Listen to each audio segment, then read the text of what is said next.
Breaking Amreli. Rajula અમરેલીના જિલ્લા કલેક્ટરે ધોધમાર વરસાદને પગલે પરિસ્થિતિ અંગે તાગ મેળવી રેસ્ક્યુ કામગીરીનું નિરીક્ષણ કર્યું.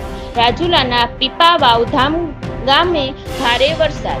પીપાવાવ ધામ ગામ ખાતે પાણીના સંપ બનાવવાની કામગીરી દરમિયાન 24 શ્રમિકો પાણીના પ્રવાહમાં ફસાયા. ભારે વરસાદના કારણે પાણી ભરાઈ ગયા હતા. રાજુલાની વહીવટી તંત્રની ટીમ ઘટના સ્થળે પહોંચી. પીપાવાવ કોસ્ટગાર્ડ ટીમ દ્વારા શ્રમિકોને બચાવવા માટે રેસ્ક્યુ કામગીરી હાથ ધરી. કોસ્ટગાર્ડ ટીમ દ્વારા 3 બોટમાં શ્રમિકોનું રેસ્ક્યુ કરી બચાવી લેવાયા. કોસ્ટગાર્ડ ટીમે શ્રમિકોને બચાવી વિક્ટર ગામની શાળા ખાતે સલામત રીતે ખસેડ્યા. સમગ્ર મામલે જિલ્લા કલેક્ટર અજય દહિયાએ આપી પ્રતિક્રિયા. Saurashtra bureau chief Junaid Mansuri. અમરેલી જિલ્લાના વિવિધ વિસ્તારમાં ખૂબ વધારે વરસાદ પડતા 2-3 જગ્યાઓ પાણી ભરાવાના કિસ્સાઓ સામે આવ્યા.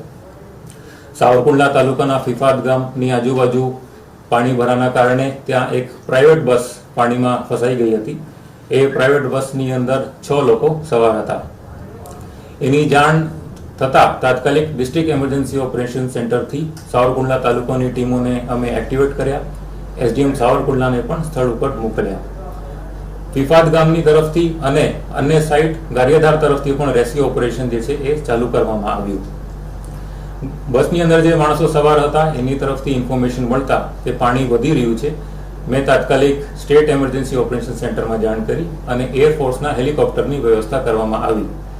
હેલિકોપ્ટર જ્યારે જામનગરથી અમરેલી તરફ આવ્યા આ દરમિયાન જ ગારિયાધાર તરફથી 4 લોકોનું રેસ્ક્યુ કરી લેવામાં આવ્યું હતું અને એક વ્યક્તિ બસમાંથી કૂદીને એ વૃક્ષ ઉપર ચડી ગયા હતા. આ લાસ્ટ પર્સનની રેસ્ક્યુ માટે અમરેલી જિલ્લાની ફાયર ટીમ જે છે 1.5 કલાકની મહેનત પછી એ માણસને પણ સક્સેસફુલી રેસ્ક્યુ કરી લીધું. આમ આ ઘટનામાં 6 જે લોકો છે બધાનું સક્સેસફુલી રેસ્ક્યુ કરી લેવામાં આવ્યું. આ દરમિયાન જ અમને જાણ મળી કે પીપાવાવ ગામ જે છે રાજુલા તાલુકાનું એમાં પણ અમુક લોકો ફસાયા છે. આ દરમિયાન ડિસ્ટ્રિક્ટ એમરજન્સી ઓપરેશન સેન્ટરમાં મારી સાથે જિલ્લા વિકાસ અધિકારી શ્રી પરિમલ પંડ્યા, નિવાસી અધિક કલેક્ટર શ્રી દિલીપસિંહ ગોહિલ પણ હાજર હતા. પેરેલલી આ બાબતની જાણ થતાં ડીઈઓસીમાંથી અમે રાજુલા તાલુકાની ટીમને એક્ટિવેટ કર્યો. એસડીએમ રાજુલાને પણ સ્થળ ઉપર મોકલ્યું.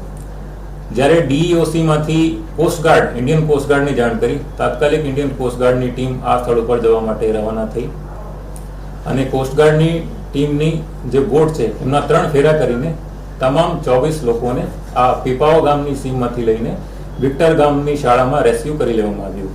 આમ આ ઓપરેશનમાં પણ સક્સેસફુલી 24 લોકોને જિલ્લા વહીવટીતંત્ર અને કોસ્ટગાર્ડની ટીમ દ્વારા રેસ્ક્યુ કરી લેવામાં આવ્યું. આ સિવાય પણ આ વધારે વરસાદના કારણે 2 અન્ય કિસ્સાઓ છે. લીલિયા તાલુકાના બવાડી ગામમાં ખેતરમાં 6 લોકો ફસાયા હતા. એ લોકોનું પણ સક્સેસફુલી રેસ્ક્યુ કરી લેવામાં આવ્યું હતું. રાજુલા નગરપાલિકા વિસ્તારમાં તત્વજ્યોતિ સોસાયટી પાસે નદી કાંઠાના વિસ્તારમાં પાણી ભરાવાના કારણે એમાં પણ 2 લોકો જે ફસાયા હતા એમને પણ જિલ્લા વહીવટીતંત્રની ટીમ દ્વારા સક્સેસફુલ રેસ્ક્યુ કરી લેવામાં આવ્યું હતું.